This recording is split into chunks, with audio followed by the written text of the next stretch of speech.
Good morning, everybody. I, Dr. Amandeep, welcome you all. Students, आज का जो हमारा चैप्टर है वो है chapter number 4, comparison of Indian economy with developed economies. तो आज हम हमारी जो इंडियन इकोनॉमी है, हमारी जो भारत की जो अर्थव्यवस्था है, उसको हम अमेरिका, इंग्लैंड और जापान की अर्थव्यवस्था के साथ कंपेयर करेंगे, उसका एक तुलना करेंगे और देखेंगे कि इंडिया जो है वो इन कंट्रीज के मुकाबले कितना स्टैंड करता है। तो आज का जो टॉपिक है वो काफी इंटरेस्टिंग है। I hope you will enjoy the lecture. तो let's start the topic in detail.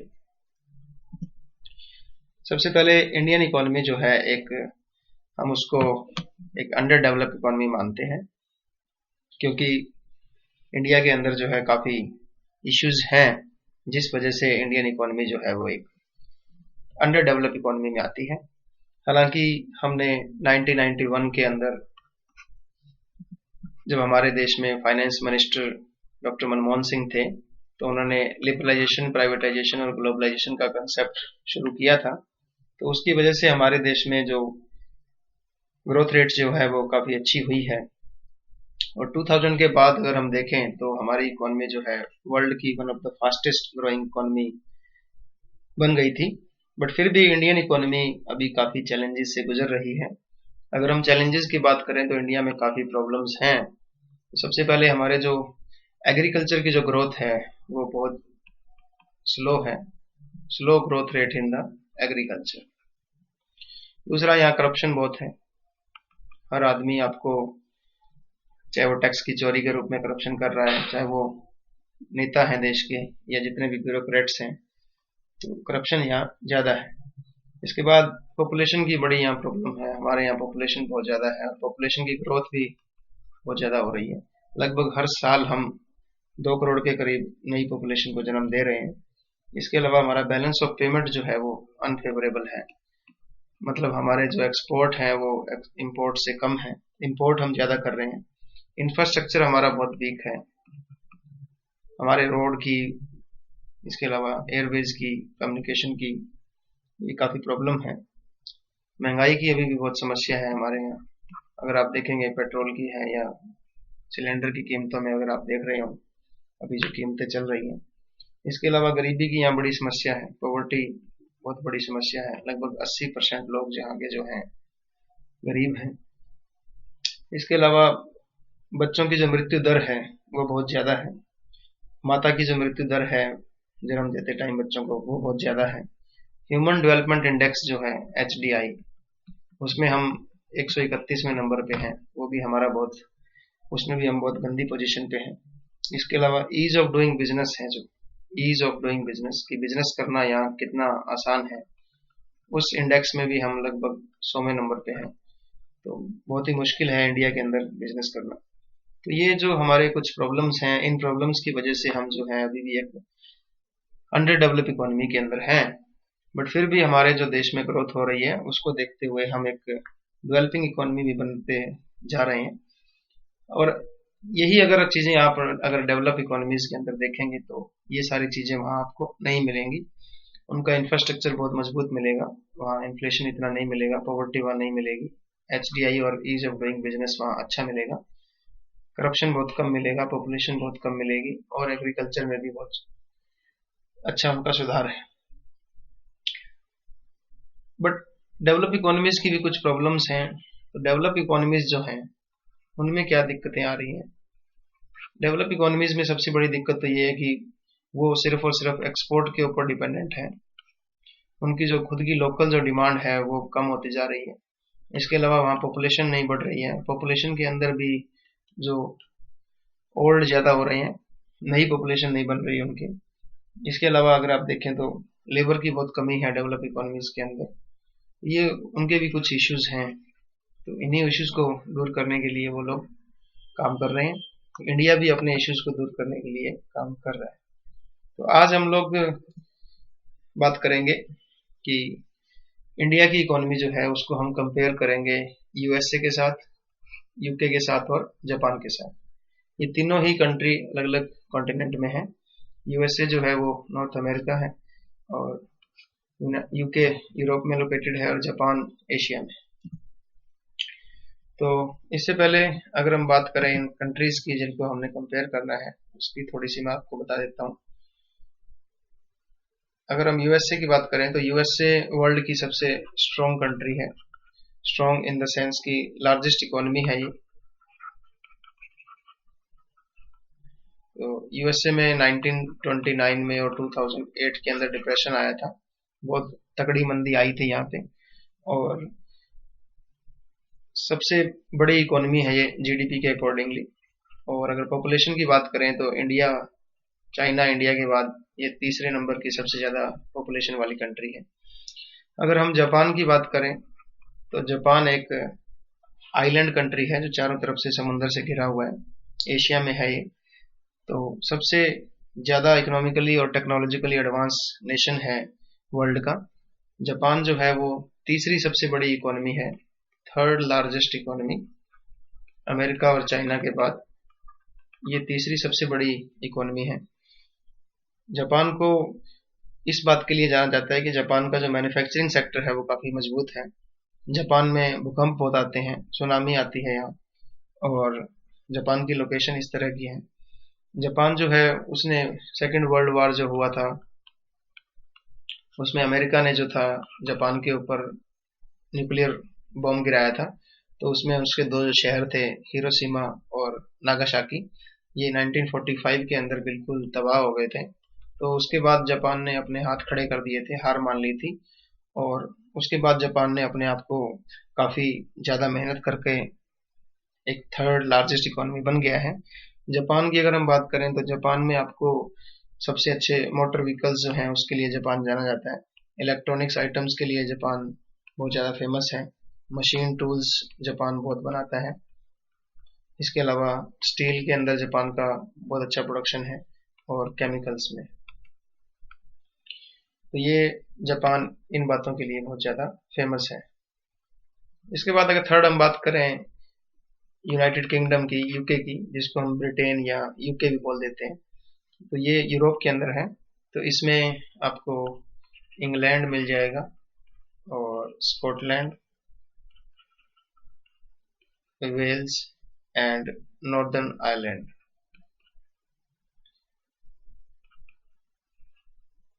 तो ये चार अलग अलग जो क्षेत्र हैं वो यूके के माने जाते हैं।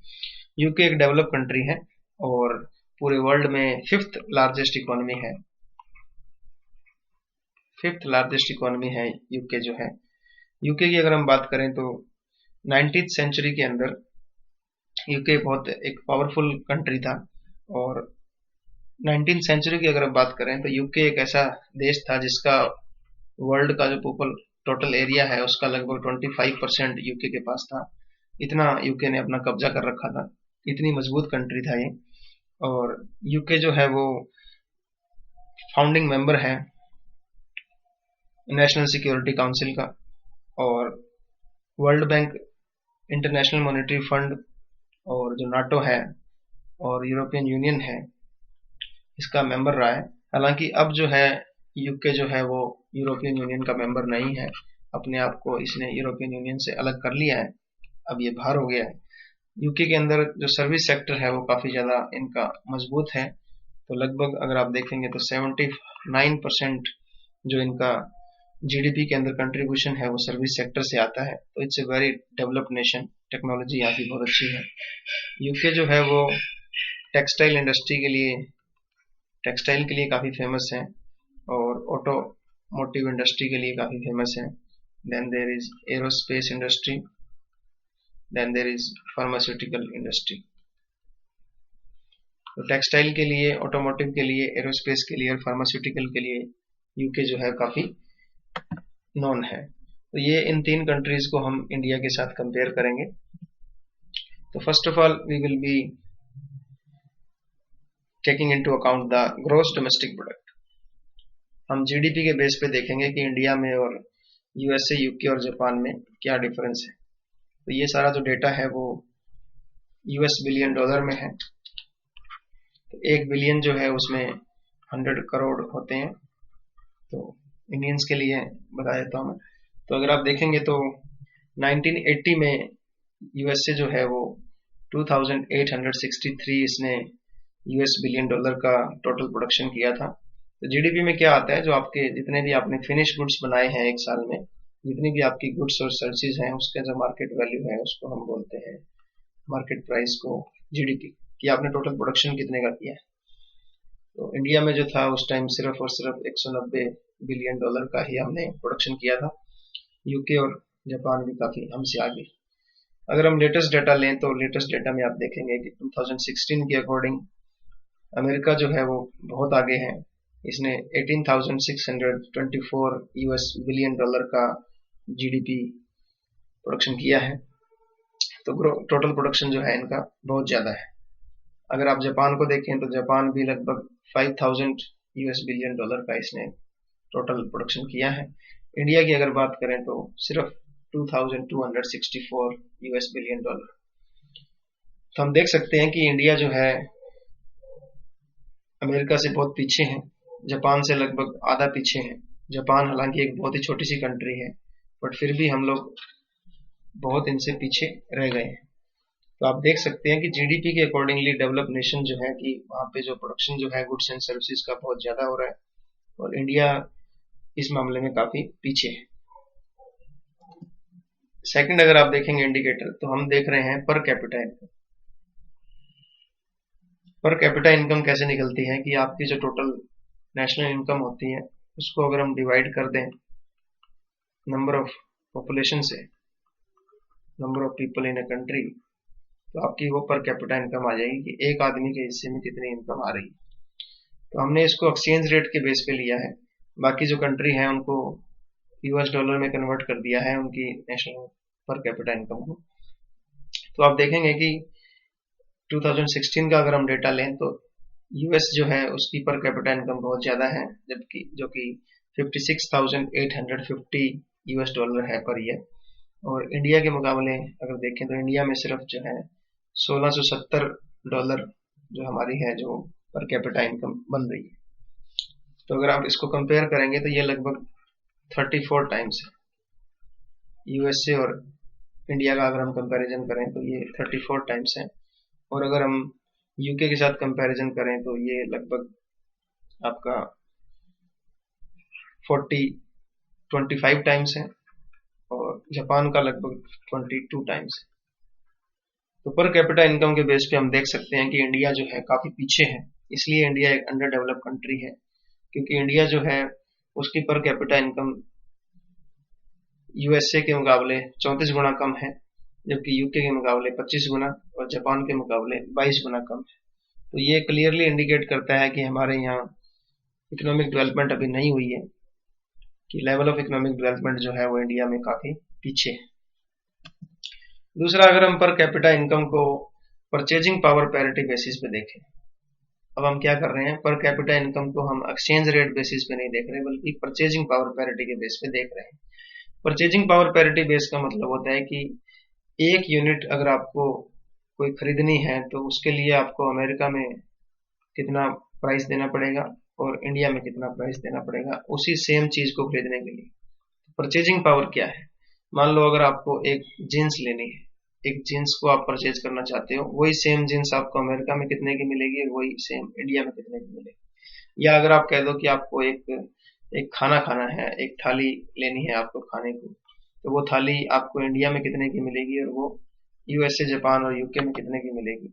तो कितनी यूनिट्स आप परचेज कर सकते हो, एक यूनिट के लिए आपको कितना प्राइस देना पड़ेगा, उसको हम बोलते हैं परचेजिंग पावर पैरिटी बेसिस।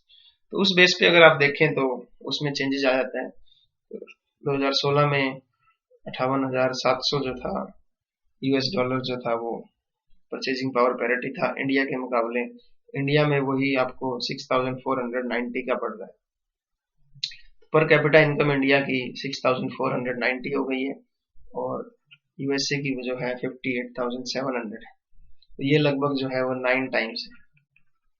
तो इसमें हम लोग सुधर गए हैं। अगर आपने पीछे देखा हो, पीछे वाले टॉपिक के अंदर जब हमने एक्सचेंज रेट को बेसिस माना था, तो इंडिया का जो मुकाबला था वो अमेरिका से जब हमने कंपैरिजन किया था तो वो लगभग इसमें 34 टाइम्स का फर्क था। तो वही अगर सेम अगर आप यहाँ देखोगे तो अब इंडिया की हालत सुधर गई है। तो लगभग 9 गुना ज़्यादा महंगाई है, ज़्यादा पावरफुल है अमेरिका। तो 34 गुना से आप 9 गुने पे आ गए हो, 9 टाइम्स ही रह गए हैं। तो इसका मतलब कि अगर कोई चीज़ अमेरिका के अंदर अगर मान लो 9,000 की है तो इंडिया के अंदर वो आपको 1,000 की मिलेगी। तो 9 गुना ज़्यादा फर्क है अमेरिका का और इंडिया का। इसी तरह अगर आप यूके का देखोगे तो यूके का और इंडिया का अगर कंपैरिजन करोगे तो ये लगभग 6.4 टाइम्स है, और अगर जापान का और इंडिया का कंपैरिजन करोगे तो ये लगभग 6.7 टाइम्स है। तो यहाँ से हम कह सकते हैं कि अगर खरीदारी की बात करो, अगर आप कोई चीज़ अगर आपको खरीदनी है तो वो इंडिया में अगर आपको 100 रुपए की मिल रही है तो अमेरिका में आपको वो 900 रुपए की मिलेगी, लगभग 9 गुना फर्क आपको मिलेगा। That is the difference between India, UK, Japan and USA. Then next आपका है कि ग्रोथ रेट कितनी हो रही है जीडीपी के अंदर। जीडीपी में अगर आप ग्रोथ रेट की बात करोगे तो ये जो डेवलप नेशंस हैं यूएसए, यूके और जापान, ये ऑलरेडी इतने डेवलप हो चुके हैं कि यहाँ पे जीडीपी में ग्रोथ नहीं हो रही है। तो आप देख सकते हैं डेटा से कि यूएसए में 2016 में सिर्फ 1.5% ग्रोथ हो रही थी, यूके में 1.9 और जापान में तो लगभग 1% ही थी। अगर इंडिया की बात करें तो इंडिया में 7% ग्रोथ अभी भी हो रही है हर साल लगभग। तो 2016 में हमने 7% से ग्रोथ किया है, क्योंकि इंडिया अभी भी एक अंडर डेवलप नेशन है और यहाँ पे डेवलपिंग के बहुत ज्यादा चांसेस हैं। हमने यहाँ अभी तक मैन्युफैक्चरिंग सेक्टर स्ट्रॉन्ग नहीं किया, इंफ्रास्ट्रक्चर स्ट्रॉन्ग नहीं है हमारा, हमने नेचुरल रिसोर्सेज को अभी तक यूज नहीं किया। तो यहाँ पे पोटेंशियल बहुत ज्यादा है। इसलिए ये भी एक निशानी होती है कि अंडर डेवलप कंट्री कौन सी होती है जिसमें अभी भी पोटेंशियल के बहुत ज्यादा चांसेस हैं। तो यूएसए, यूके और जापान में जो है ग्रोथ जो है वो काफी कम है और इंडिया में ग्रोथ अभी भी काफी ज्यादा है। नेक्स्ट आपका है स्ट्रक्चरल कंपोजिशन ऑफ जीडीपी, कि आपकी जो जीडीपी है उसमें अलग अलग जो सेक्टर है आपके, प्राइमरी सेक्टर जैसे एग्रीकल्चर सेक्टर है, इंडस्ट्रियल सेक्टर है और सर्विस सेक्टर, जिसको हम टर्शरी सेक्टर भी बोलते हैं सर्विस सेक्टर को, और प्राइम इंडस्ट्री सेक्टर को हम सेकेंडरी सेक्टर भी बोलते हैं, एग्रीकल्चर सेक्टर को हम प्राइमरी सेक्टर बोलते हैं। तो इनका कंट्रीब्यूशन क्या है जीडीपी के अंदर, कि आपका जो टोटल प्रोडक्शन हो रहा है गुड्स एंड सर्विसेज का, उसमें अलग अलग एरियाज का कितना % कंट्रीब्यूशन आ रहा है। तो अगर आप देखें यूएसए को, तो यूएसए में एग्रीकल्चर सेक्टर जो है वो सिर्फ 1% कंट्रीब्यूशन देता है जीडीपी। मतलब आपकी जो टोटल जीडीपी है, टोटल जो आपने प्रोडक्शन किया है, उसमें एग्रीकल्चर का जो पार्ट है सिर्फ और सिर्फ 1% है, और जो मैन्युफैक्चरिंग पार्ट है उसका परसेंटेज 20% है, और सबसे ज्यादा सर्विस सेक्टर का कंट्रीब्यूशन है। ये जो अगर आप डेवलप नेशन देखेंगे तो इनका सर्विस सेक्टर के अंदर कंट्रीब्यूशन आपको बहुत ज्यादा मिलेगा। जापान और जर्मनी का जो कंट्रीब्यूशन है सेकेंडरी सेक्टर में, मैन्युफैक्चरिंग में ज्यादा है, 30% जो है वो वहां से आता है। एग्रीकल्चर में अगर आप देखो तो ये चारों ही एडवांस कंट्रीज जो है वो एग्रीकल्चर में सिर्फ 1% कंट्रीब्यूट कर रही हैं जीडीपी में। बाकी सबसे ज्यादा इनका कंट्रीब्यूशन कहां से आ रहा है, सर्विस सेक्टर से। तो यहां से भी हमें पता लगता है कि इंडिया जो है वो काफी पीछे है, क्योंकि इंडिया जो है अभी भी एग्रीकल्चर सेक्टर से काफी ज्यादा प्रोडक्शन जो है कंट्रीब्यूट कर रहा है जीडीपी के अंदर। टोटल प्रोडक्शन में एग्रीकल्चर का 17% कंट्रीब्यूशन है। तो आप देख सकते हैं कि अभी भी इंडिया जो है एग्रीकल्चर के ऊपर काफी डिपेंडेंट है अपने प्रोडक्शन के लिए। और यहाँ इंडस्ट्री सेक्टर में लगभग 29% लोग लगे हुए हैं, उसका कंट्रीब्यूशन जो है 29% है जीडीपी में, और 54% कंट्रीब्यूशन जो है वो सर्विस सेक्टर से आ रहा है टोटल जीडीपी के अंदर। तो हमें अगर डेवलप नेशन बनना है तो हमें यहाँ एग्रीकल्चर से सर्विस सेक्टर की ओर जाना होगा। जिस तरह इन लोगों का लगभग 80% या 70% कंट्रीब्यूशन है जीडीपी में, हमें भी इसको अचीव करना पड़ेगा। तो ये भी एक इंडिकेटर है इंडिया के अंडर डेवलपमेंट का, कि यहाँ पे ज्यादा कंट्रीब्यूशन एग्रीकल्चर का अभी भी बहुत ज्यादा कंट्रीब्यूशन है जीडीपी में, जबकि बाकी देशों का सिर्फ 1% है। और बाकी देश अगर सर्विस सेक्टर में ज्यादा कंट्रीब्यूट करवा रहे हैं और इंडिया बहुत ज्यादा पीछे है।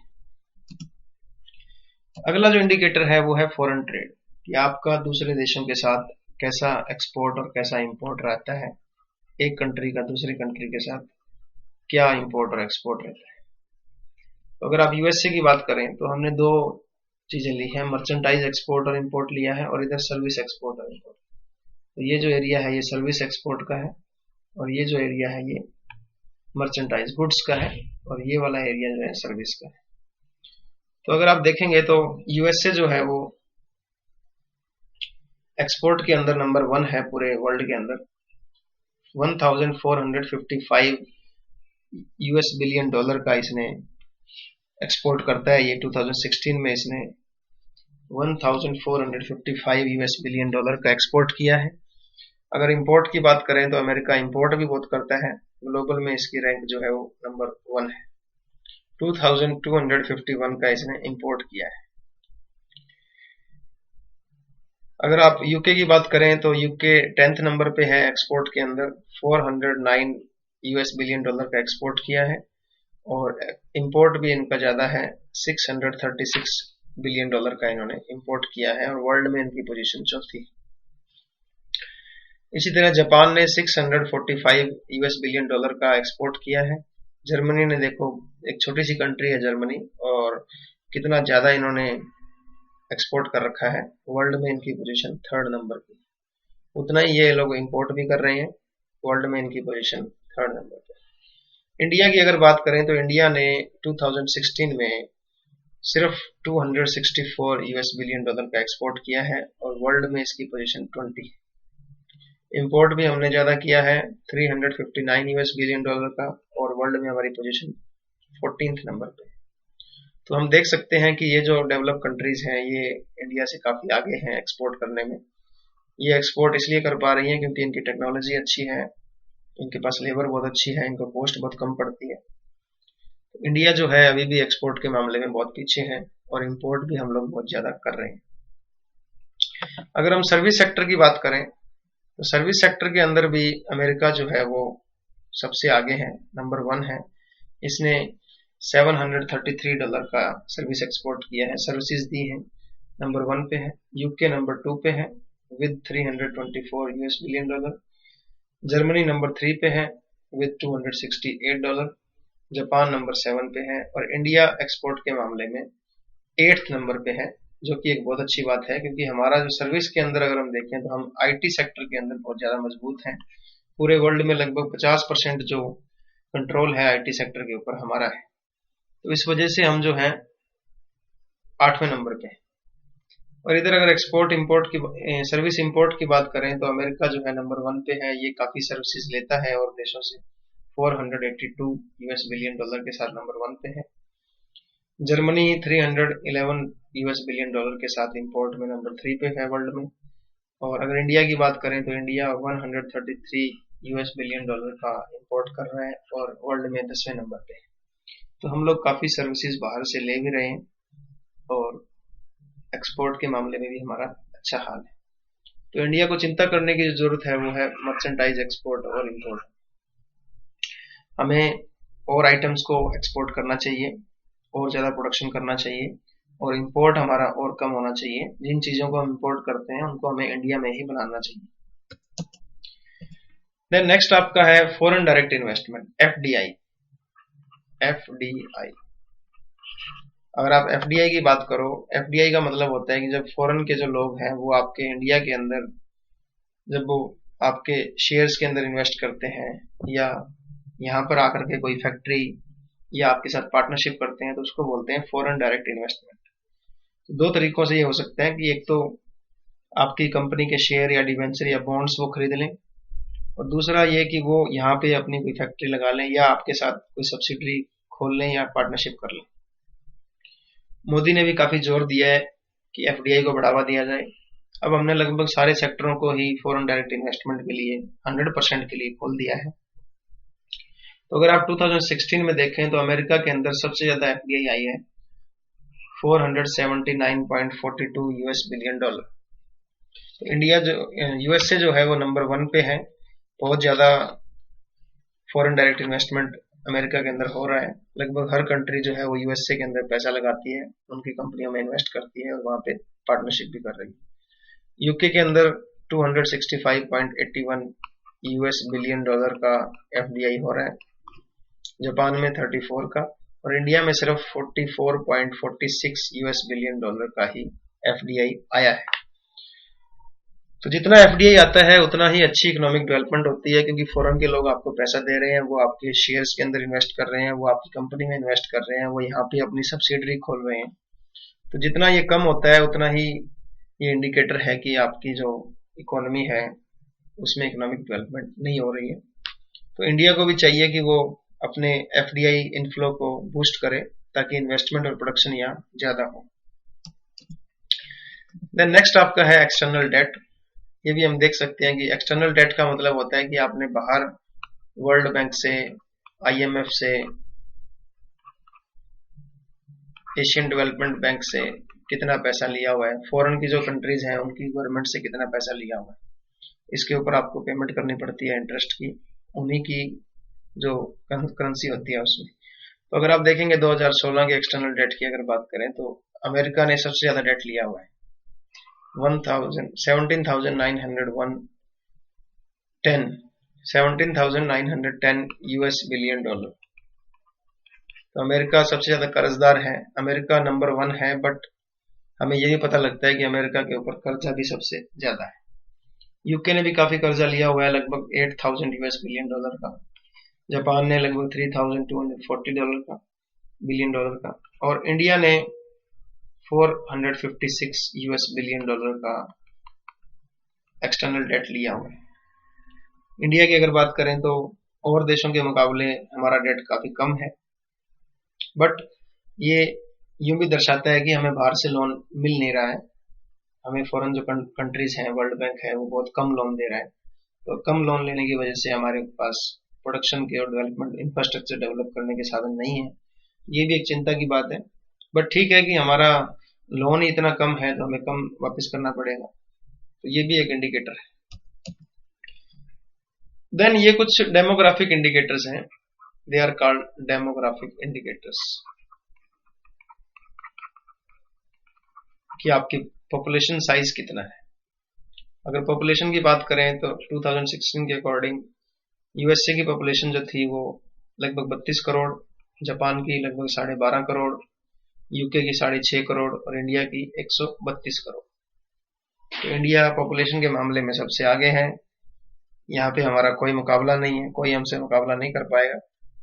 अगर पॉपुलेशन ग्रोथ की बात करें तो लगभग 1.1% की ग्रोथ हमने देखी है, और जापान में नेगेटिव ग्रोथ है, जापान में नई पॉपुलेशन नहीं पैदा हो रही है, यूके में सिर्फ 0.7% और USA में भी 0.7%। तो ग्रोथ रेट भी हमारे इंडिया में बहुत ज्यादा है, जो कि एक अच्छी बात नहीं है, क्योंकि जब ज्यादा पॉपुलेशन बढ़ती है तो हमें कंजप्शन ज्यादा करना पड़ता है, हमारी सेविंग कम होती है, और पॉपुलेशन को फूड की प्रॉब्लम होती है, एजुकेशन की प्रॉब्लम होती है, उनको टेक्निकल एजुकेशन देने में भी प्रॉब्लम आती है। बर्थ रेट अगर आप देखो 2007 के अकॉर्डिंग, 17 के अकॉर्डिंग, तो 1000 बच्चों पे लगभग 12.5 बच्चों का जन्म हुआ USA में, जापान में बहुत कम है, यूके में सिर्फ 12%, और इंडिया में सबसे ज्यादा 1000 के ऊपर 19 बच्चों ने जन्म लिया है। डेथ रेट की अगर बात करें तो डेथ रेट अमेरिका में 8.2 है पर 1000 के ऊपर, जापान में काफी डेथ रेट सबसे ज्यादा है क्योंकि यहाँ बूढ़े लोग बहुत हैं, वो उनकी डेथ ज्यादा होती है। यूके में भी यंग जनरेशन कम है, बूढ़े ज्यादा है, और इंडिया में सबसे कम डेथ रेट आपको देखने को मिलेगी, जो कि अच्छी बात है। टोटल फर्टिलिटी रेट की अगर बात करें तो 2016 में एवरेजली एक वुमन ने कितने बच्चों को जन्म दिया है पर 1000 के ऊपर, तो 1.8 बच्चों को एक वुमन के ऊपर अगर हम देखें, लगभग एक वुमन जो है उसके ऊपर जो बच्चों की बात आती है वो 1.8, जापान में फिर कम है, यूके में भी 1.8 है, और इंडिया में सबसे ज्यादा है। एक वुमन की अगर बात करें तो एवरेजली 2.3 फर्टिलिटी वहां दिखाई गई है कि एवरेजली 2.3 बच्चे उन्होंने जन्मे। अर्बन पॉपुलेशन की बात करें तो अमेरिका में 82% जो जनसंख्या है वो शहरों में रहती है, जापान में सबसे ज्यादा 94% पॉपुलेशन शहरों में रहती है, यूके में 83% और इंडिया में केवल 33%, 33.5% पॉपुलेशन शहरों में रहती है। तो ये क्लियरली इंडिकेट करता है कि इंडिया में लगभग 67% लोग जो है गांव में रहते हैं, बाकी 33% के लगभग शहरों में रहते हैं। अगर हम जेंडर रेशो की बात करें, सेक्स रेशो की, तो अमेरिका में 1000 लड़कों के पीछे 1031 लड़कियां हैं, जापान में सबसे ज्यादा 1000 लड़कों के पीछे 1064 लड़कियां हैं, यूके में लगभग 1010 और इंडिया की हालत बहुत ही खराब है। यहाँ लड़कियों को अभी भी बहुत समझा गया है। तो ये पूरे इस बात की पूरी कोशिश रहती है कि लड़की पैदा ना हो, चाहे वो भ्रूण हत्या हो, चाहे वो अल्ट्रासाउंड करवा करके पहले ही मारने की कोशिश हो। तो वो हम देख सकते हैं कि सिर्फ 926 लड़कियां हैं, जो कि एक क्लियर इंडिकेशन है कि इंडिया अभी भी बहुत पीछे है सोच के मामले में। पॉपुलेशन की बात करें तो 1 वर्ग किलोमीटर के अंदर कितने लोग रहते हैं, that is called population density. तो 1 वर्ग किलोमीटर में, स्क्वायर किलोमीटर में सिर्फ 35 लोग रहते हैं। जापान का साइज बहुत छोटा है, इसलिए वहाँ 348 लोग रहते हैं, जापान में भी ज्यादा है। यूके में 271 लोग जो हैं 1 स्क्वायर किलोमीटर में एवरेजली रहते हैं। और इंडिया की हालत देखो कि यहाँ लगभग 450 लोग 1 वर्ग किलोमीटर में रह रहे हैं। काफी भीड़ है यहाँ, क्योंकि इंडिया के पास जमीन कम है, पॉपुलेशन बहुत ज्यादा है। लाइफ एक्सपेक्टेंसी की अगर बात करें कि लाइफ कितने ईयर्स तक चल रही है, तो जापान जो अमेरिका के लोग हैं वो 79 ईयर्स तक जीते हैं 2016 की बात करें तो। जापान की सबसे ज्यादा है, यहाँ लगभग एवरेजली 84 ईयर्स तक लोग जीते हैं। यूके में भी अच्छी फैसिलिटीज हैं हेल्थ की, इंडिया की 70 से भी कम है। तो यहाँ पे लोग जो है वो एवरेजली 70 साल ही जी पाते हैं, कोई 60 में, कोई 65 में, कोई 55 में ही भगवान को प्यारे हो जाते हैं। क्योंकि हमारे यहाँ हेल्थ फैसिलिटी अच्छी नहीं है, फूड क्वालिटी अच्छी नहीं है, एयर क्वालिटी अच्छी नहीं है। तो इस कारण से हमारे पास हमारी जो लाइफ एक्सपेक्टेंसी है वो काफी कम है। इन्फेंट मोर्टेलिटी रेट कि बच्चे जो है वो 0 से लेके 1 साल के अंदर कितने बच्चों की मृत्यु हो जाती है, तो यूएसए में 1000 बच्चों के पीछे अगर आप देखो तो सिर्फ 5.8 बच्चे मरते हैं। जापान में सिर्फ 2 बच्चे ही मरते हैं 0 से 1 साल की उम्र में, यूके में 4.3। अब इनकी ये संख्या बहुत कम है क्योंकि यहाँ मेडिकल फैसिलिटीज बहुत अच्छी हैं। इंडिया में अगर आप देखो तो यहाँ 39 बच्चे जो है 0 से 1 साल की उम्र में मर जाते हैं। इसी तरह चाइल्ड मोर्टेलिटी रेट 0 से 5 साल की अगर हम बात करें बच्चों के मरने की दर की, तो 1000 के ऊपर सिर्फ 7 बच्चे, जापान में सिर्फ 3 बच्चे, यूके में सिर्फ 4 बच्चे और इंडिया में सबसे ज्यादा 43 बच्चे जो है 0 से 5 साल की उम्र में भगवान को प्यारे हो जाते हैं। क्योंकि यहाँ टेक्नोलॉजी अच्छी नहीं है, यहाँ खाने को फूड अच्छा नहीं है, बच्चों को पूरा फूड नहीं मिल रहा है, वो कुपोषण के शिकार हैं, उनको अच्छी क्वालिटी का फूड नहीं मिलता है। मैटरनल मोर्टेलिटी की बात करें तो 1 लाख औरतों की अगर हम बात करें तो 1 लाख औरतों के ऊपर 2015 का डेटा है हमारे पास, 14 औरतें जो है वो जन्म देते टाइम एवरेजली मृत्यु को प्राप्त होती हैं यूएसए में। जापान में सिर्फ 5 औरतें, यूके में 9 और इंडिया में देखो 174 जो लेडीज हैं वो जन्म देते समय 1 लाख लोगों के ऊपर एवरेजली 174 जो लेडीज हैं वो मृत्यु को प्राप्त होती हैं, जो कि एक क्लियर साइन है कि हमारे पास हेल्थ फैसिलिटी अच्छी नहीं है और हमने उनको अच्छा ध्यान नहीं रख पा रहे हैं। नेक्स्ट आपका है ऑक्यूपेशनल स्ट्रक्चर ऑफ पॉपुलेशन कि पॉपुलेशन जो है वो कितने परसेंट पॉपुलेशन कौन कौन से एरिया में लगी हुई। अगर आप देखें तो यूएसए के अंदर प्राइमरी सेक्टर जो है जिसको हम एग्रीकल्चर सेक्टर भी बोलते हैं, एग्रीकल्चर, तो यूएसए के अंदर 1% से भी कम, सिर्फ 0.7% लोग जो है वो एग्रीकल्चर में जुड़े हुए हैं। यूके में सिर्फ 1.3%, जापान में सिर्फ 29%। इंडिया का हाल देखो, लगभग 47% लोग जो है वो एग्रीकल्चर के अंदर फंसे हुए हैं। तो इंडिया जो है अभी भी एक एग्रीकल्चर ओरिएंटेड इकोनॉमी है, जो क्लियर शो कर रही है कि इंडिया में लगभग आधे लोग जो है वो एग्रीकल्चर में जुड़े हुए हैं। और अगर आपको पीछे की टेबल याद हो, इनका नेशनल इनकम के अंदर कंट्रीब्यूशन अगर हम देखें तो सिर्फ 15%। तो 47% लोग किसी धंधे में लगे हुए हैं और कंट्रीब्यूशन दे रहे हैं सिर्फ 15%। तो हम देख सकते हैं कि बहुत ज्यादा छिपी हुई बेरोजगारी है। अगर सेकेंडरी सेक्टर की बात करें तो यूएसए में 20.3% लोग सेकेंडरी सेक्टर में जुड़े हुए हैं, मैन्युफैक्चरिंग जिसको हम बोलते हैं, प्रोडक्शन सेंटर। 15% यूके में, 26% जापान में, और इंडिया में लगभग 22% लोग सेकेंडरी सेक्टर में, जिसको हम बोलते हैं मैन्युफैक्चरिंग सेक्टर, उसमें लगे हुए। सर्विस सेक्टर की बात करें, टर्शरी सेक्टर जिसको हम बोलते हैं सर्विस सेक्टर, तो सर्विस सेक्टर में 79% लोग यूएसए में लगे हुए हैं। यूके देखो कितना आगे है, लगभग 83% लोग सर्विस सेक्टर में सेवाएं दे रहे हैं। जापान में लगभग 71% और इंडिया में सिर्फ और सिर्फ 31% लोग। तो 31% लोग ही सिर्फ सर्विस सेक्टर में जुड़े हुए हैं। ज्यादातर लोग कहाँ चले गए, एग्रीकल्चर सेक्टर में लगे हुए हैं, जहां पे अभी भी छिपी हुई बेरोजगारी दिख रही है। तो इंडिया को अगर एक अच्छी इकोनॉमी बनना है, डेवलप इकोनॉमी बनना है, तो इंडिया को क्या करना पड़ेगा, प्राइमरी सेक्टर से सर्विस सेक्टर के अंदर अपने लोगों को जॉब देनी पड़ेगी।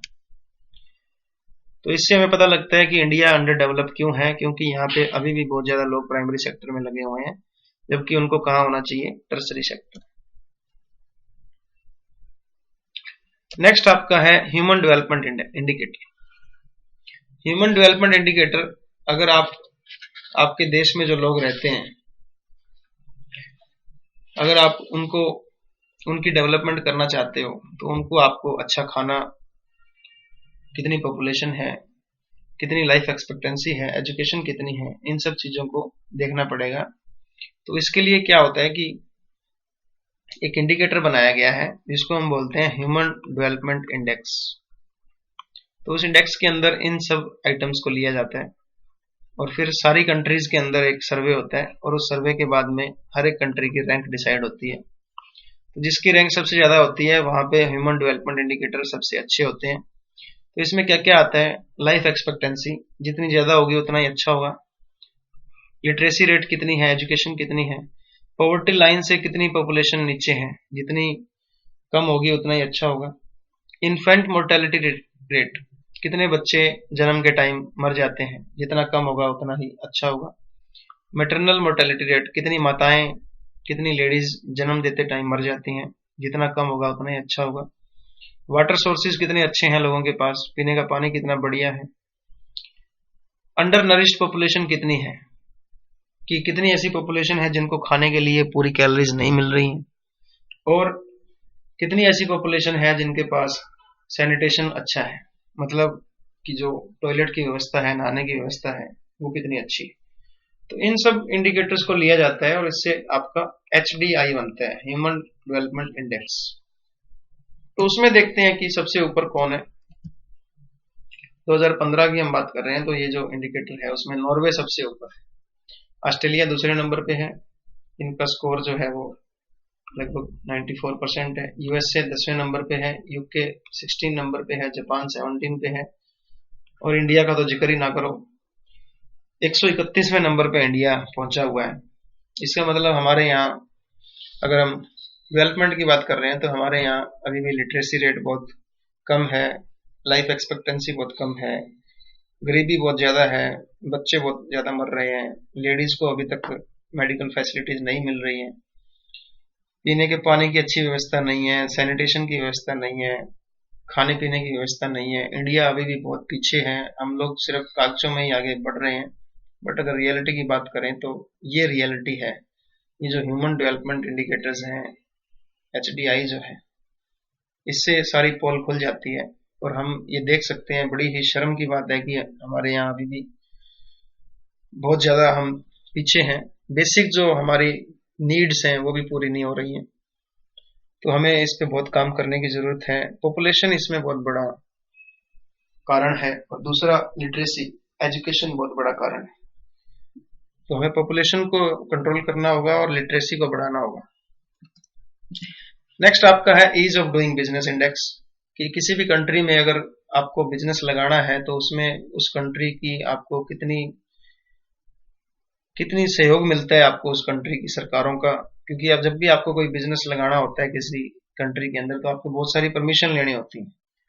कंस्ट्रक्शन की परमिशन, टैक्स की परमिशन, लोन लेने के लिए, प्रॉपर्टी रजिस्टर करवाने के लिए, इलेक्ट्रिसिटी आपको लेनी है, वो जो जमीन है उसकी प्रॉपर्टी नाम करवानी है, बहुत सारी चीजें आपको करनी होती है। तो ये सारे चीजें देखी जाती हैं कि गवर्नमेंट आपकी कितनी मदद कर रही है इन सब चीजों की परमिशन दिलाने में, और आपको कितना इजी है बिजनेस करना।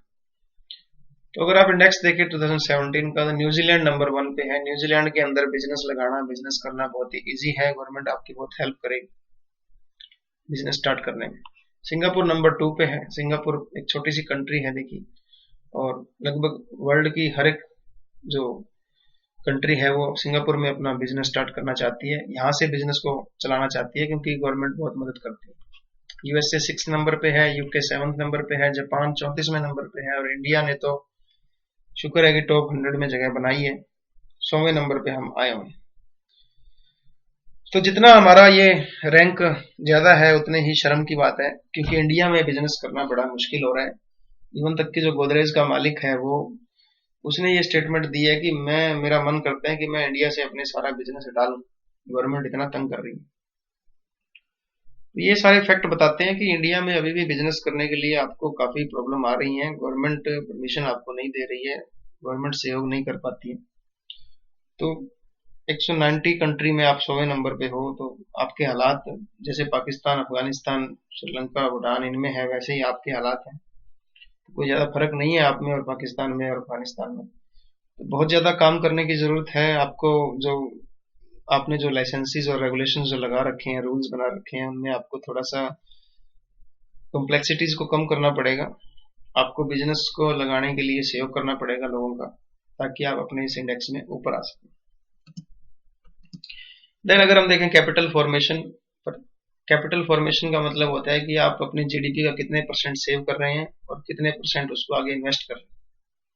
जीडीपी का कितने परसेंटेज आप सेव कर रहे हैं, क्योंकि जितनी सेविंग होगी उतनी ही आपकी इन्वेस्टमेंट होगी, उतना ही कैपिटल फॉर्मेशन होगा। तो जापान जो है अपनी जीडीपी का लगभग 27.2% सेव करता है और 24% आगे उसको इन्वेस्ट करता है। यूएसए लगभग 18% और सेविंग उसकी आगे जो है 20%, जितना सेव कर रहा है उससे ज्यादा इन्वेस्ट कर। यूके सिर्फ 12.6% और इन्वेस्टमेंट देखो उसकी ज्यादा हो रही है। चाइना लगभग 46% अपनी जीडीपी का 46% सेविंग कर लेता है और उतना ही वो आगे कैपिटल लगा रहा है, उतना ही वो इन्वेस्ट कर रहा है। तो सबसे ज्यादा इन्वेस्ट कौन कर रहा है? चाइना। तो अपनी सेविंग का लगभग सारा ही वो आगे कैपिटल फॉर्मेशन में, इन्वेस्टमेंट में लगा रहा है। इंडिया जो है वो अपनी जीडीपी का 30% सेव कर लेता है और लगभग 30 ही आगे वो कैपिटल फॉर्मेशन कर रहा है। तो अगर चाइना से हम अपना मुकाबला करें तो अभी भी हमें ज्यादा इन्वेस्टमेंट करने की जरूरत है, ताकि हमारा प्रोडक्शन बढ़े। प्रोडक्शन बढ़ेगी तो सेविंग बढ़ेगी, सेविंग बढ़ेगी तो हमारा फिर आगे इनकम हमारी बढ़ती रहेगी। इंफ्रास्ट्रक्चर फैसिलिटीज की अगर बात करें तो दो तरह के इंफ्रास्ट्रक्चर होते हैं। पहला है फिजिकल इंफ्रास्ट्रक्चर, उसमें आपका हाईवे, रेलवे, एयरपोर्ट, सी पोर्ट और कम्युनिकेशन आते हैं। एनर्जी भी इसी में आता है। तो इंडिया की अगर बात करें तो इंडिया के अंदर इंफ्रास्ट्रक्चर की अभी भी काफी कमी है। डेवलप इकोनॉमीज के मुकाबले हमारा जो इंफ्रास्ट्रक्चर है काफी कम है। हम लोग अभी अच्छा ग्रो कर रहे हैं। हाईवे अगर आप देखोगे तो वो 4 लेन हो गए हैं। रेलवे में हम इलेक्ट्रिफिकेशन कर रहे हैं, सिग्नलिंग सिस्टम को स्ट्रॉन्ग कर रहे हैं, रैपिड मेट्रो हमने चलाई हुई है। इसके अलावा हमने बुलेट ट्रेन का प्रोजेक्ट भी हम लेके आए हैं। एयरपोर्ट हमने लगभग देश के सभी हिस्सों में नए एयरपोर्ट बनाए हैं। इवन तक कि आपको हिसार में भी एयरपोर्ट हम बनाने जा रहे हैं, बना ही दिया है हमने, स्टार्ट हो गया है। सी पोर्ट हमने अच्छा किया है। कम्युनिकेशन के मामले में हम अच्छे हैं। रिलायंस है, एयरटेल है, ये अच्छा आपको डेटा सस्ते में दे रहे हैं और लगभग हर शहर में आपको जुड़ा हुआ है। बट फिर भी इंफ्रास्ट्रक्चर फैसिलिटीज हमारी और देशों के मुकाबले बहुत कम है। दूसरा होता है सोशल इंफ्रास्ट्रक्चर। इसमें बात आती है एजुकेशन की, न्यूट्रिशन कितना मिल रहा है, हेल्थ केयर कितनी है, हॉस्पिटल कितने अच्छे हैं। तो डेवलप इकोनॉमी के मुकाबले तो हम इनके आगे कहीं भी नहीं है। न्यूट्रिशन की अगर बात करें तो अगर हमें मान लो डेवलप नेशन में 3400 कैलोरी चाहिए होती है रोज, हमें सिर्फ 2900 कैलोरी मिल रही है। हेल्थ केयर की बात करें तो अमेरिका, इंग्लैंड, इनका हेल्थ केयर सिस्टम बहुत मजबूत है, यहाँ आपको फ्री में सारी हेल्थ फैसिलिटी मिलती है। इंडिया भी बहुत वीक है अगर हम बात करें डेवलप नेशन के मुकाबले। देन रिसर्च एंड डेवलपमेंट बहुत जरूरी होती है किसी भी कंट्री के लिए। अगर उसकी हम बात करें तो डेवलप कंट्रीज जो है वो अपनी जीडीपी का 2% लगाती हैं R&D के ऊपर। इंडिया जो है वो सिर्फ 0.9% लगा रहा है। तो अभी भी हमें चाहिए कि हम और ज्यादा रिसर्च एंड डेवलपमेंट के ऊपर खर्च करें ताकि हम लोग इकोनॉमिक डेवलपमेंट कर पाए। So thank you so much for listening. I hope ये टॉपिक आपको बहुत पसंद आया होगा। तो आज हमने इंडियन इकोनॉमी का कंपैरिजन किया वर्ल्ड की डेवलप नेशन के साथ, और हमें ये पता लगा कि हम लोग काफी पीछे हैं, but we are very hopeful कि हम लोग इंडिया को ऊपर ले जाने के लिए अच्छी मेहनत करेंगे। करप्शन यहाँ कम होगा, एजुकेशन यहाँ इंक्रीज होगी, हेल्थ फैसिलिटीज अच्छी होंगी। गवर्नमेंट बहुत कुछ कर रही है, बट पॉपुलेशन इतनी ज्यादा है कि हमें बहुत टाइम लगेगा। और ये प्लस पॉइंट भी है, आने वाले 10-20 सालों में हम लोग काफी ऊपर ग्रो करेंगे। तो इन्हीं सब बातों के साथ आज के लेक्चर को खत्म करते हैं। Thank you so much for listening.